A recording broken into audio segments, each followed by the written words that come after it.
Assalamualaikum warahmatullahi wabarakatuh. Perkenalkan, nama saya Rina Medikosasi dari jurusan D3 Reka Medis dan Informasi Kesehatan Politeknik Kesehatan Kota Tasikmalaya. Di sini saya akan memaparkan proposal karya tulis ilmiah saya yang berjudul Hubungan Tingkatan Pendidikan Petugas Reka Medis dengan Jumlah Kesalahan Menyimpan Dokumen Reka Medis di RSUD Dr. Soekarjo Kota Tasikmalaya. Latar belakang, rumah sakit sebagai salah satu instansi kesehatan yang menyediakan pelayanan kesehatan bagi masyarakat yang membutuhkan. Tidak terlepas dari suatu dokumen rekam medis, DRM ini sangat diperlukan apabila pasien telah berkunjung ke rumah sakit tertentu. Untuk menunjang suatu DRM yang berkualitas, maka dibutuhkan pula petugas rekam medis yang berkualitas. Tingkatan pendidikan petugas rekam medis yang nantinya akan mempengaruhi terhadap sistem penyimpanan di rumah sakit yang telah ditetapkan. Lalu masih banyak sekali di lapangan dokumen rekam medis yang salah menyimpan yang mengakibatkan penumpukan pasien di poliklinik tertentu akibat petugas rekam medis yang belum mendistribusikan DRM tersebut.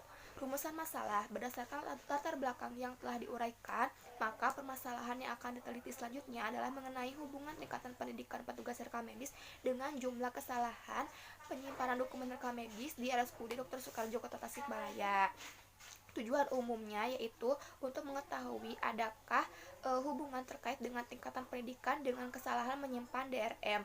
Tujuan khususnya yaitu yang pertama untuk mengetahui tingkatan pendidikan petugas rekam medis, yang kedua untuk mengetahui sistem penyimpanan yang berlaku di RS tersebut, yang ketiga untuk mengetahui adakah hubungan terkait dengan tingkatan pendidikan dengan kesalahan penyimpanan dokumen rekam medis. Manfaat penelitian bagi peneliti adalah sebagai menambah wawasan dan juga pengalaman terkait dengan permasalahan yang telah diteliti, yaitu terkait dengan sistem penyimpanan. Lalu bagi rumah sakit sebagai bahan masukan terkait dengan sistem penyimpanan yang baik dan benar itu seperti apa. Lalu bagi institusi pendidikan sebagai referensi kepustakaan terkait dengan penelitian selanjutnya terkait dengan sistem penyimpanan. Lalu pada bab 2, di sini saya mengambil rekam medis, kemudian definisi pengetahuan, lalu di sini ada pentingnya pendidikan, dan juga ini ada kerangka teorinya. Lalu ini ada kerangka konsepnya, variabel independennya terkait dengan hubungan tingkatan pendidikan petugas rekam medis. Lalu pada variabel dependennya itu adalah kesalahan penyimpanan dokumen rekam medis. Selanjutnya ada hipotesis. HO dinyatakan apabila tidak ada hubungan terkait dengan tingkatan pendidikan petugas rekam medis dengan kesalahan penyimpanan dokumen rekam medis. Lalu HA menyatakan adanya hubungan tingkatan pendidikan petugas rekam medis dengan kesalahan menyimpan dokumen rekam medis. Lalu pada bab 3, metodologi penelitian, jenis dan desain penelitian ini penelitian kuantitatif dengan pendekatan deskriptif. Pendekatan deskriptif ini memuat segala informasi yang nyata pada saat penelitian dilakukan secara sistematis dan akurat. Tempat dan waktu penelitian, tempatnya itu dilaksanakan di ruang filing RSUD Dr. Soekarjo Kota Tasikmalaya. Waktu penelitiannya 11 Januari hingga 18 Januari 2020. Untuk teknik pengambilan sampel, yang pertama itu untuk populasinya sendiri ada 7 orang petugas rekam medis seluruhnya. Lalu untuk sampelnya itu saya mengambil teknik total sampling untuk mengambil seluruh sampel para petugas, dan juga simple random sampling untuk mengambil dokumen rekam medis secara acak terkait dengan kesalahan menyimpan dokumen rekam medis tersebut. Variabel penelitian, pada variabel bebasnya itu adalah tingkatan pendidikan petugas rekam medis, dan variabel terikatnya itu kesalahan menyimpan dokumen rekam medis. Di sini ada definisi operasionalnya terkait dengan variabel yang tadi. Untuk variabel pertama, tingkatan pendidikan petugas rekam medis yang hasil ukurnya kategori 1 itu adalah SMA, kategori 2 itu D3 rekam medis, kategori 3 D3 non rekam medis, dan kategori 4 sarjana terapan. Lalu pada variabel selanjutnya kedua terkait dengan kesalahan menyimpan dokumen rekam medis, hasil ukurnya itu adalah kategori 1 baik rentan dari 7 sampai 10, cukup rentan dari 4 sampai 6, dan kurang rentan dari 0 sampai 3. Selanjutnya ada uji validitas. Apabila instrumen telah diberikan kepada para subjek petugas rekam medis Lalu nantinya ada jawaban dari responden tersebut, maka instrumen tersebut akan dilakukan uji statistik dengan menggunakan IBM SPSS. Apabila instrumen tersebut melebihi 0,005, maka instrumen tersebut dinyatakan valid. Lalu di sini ada instrumen.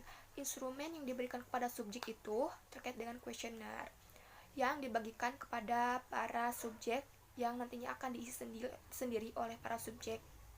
Lalu untuk cara pengumpulan datanya ada kuesioner dan juga observasi untuk mengetahui jumlah kesalahan menyimpan dokumen rekam medis. Lalu di sini ada pengolahan data. Pengolahan data yang pertama itu adalah editing. Editing ini memasukkan data terkait dengan hasil atau jawaban responden. Kemudian coding untuk mengkode jawaban dari responden tersebut. Yang ketiga adalah scoring untuk menetapkan skor yang telah diisi oleh para subjek. Lalu yang terakhir itu adalah entering.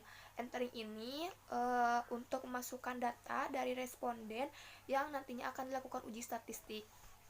Analisis data penelitian ini adalah bivariat karena untuk mengetahui adanya hubungan di antara dua variabel tersebut. Lalu ada triangulasi data.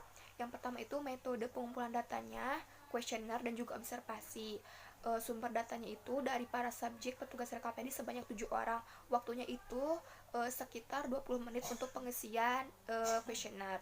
Lalu di sini ada etika penelitian. Etika penelitian yang pertama itu peneliti harus tidak boleh memaksakan kepada para subjek yang akan dilakukan penelitian. Lalu peneliti harus masukkan data yang realistis dan jalannya penelitian.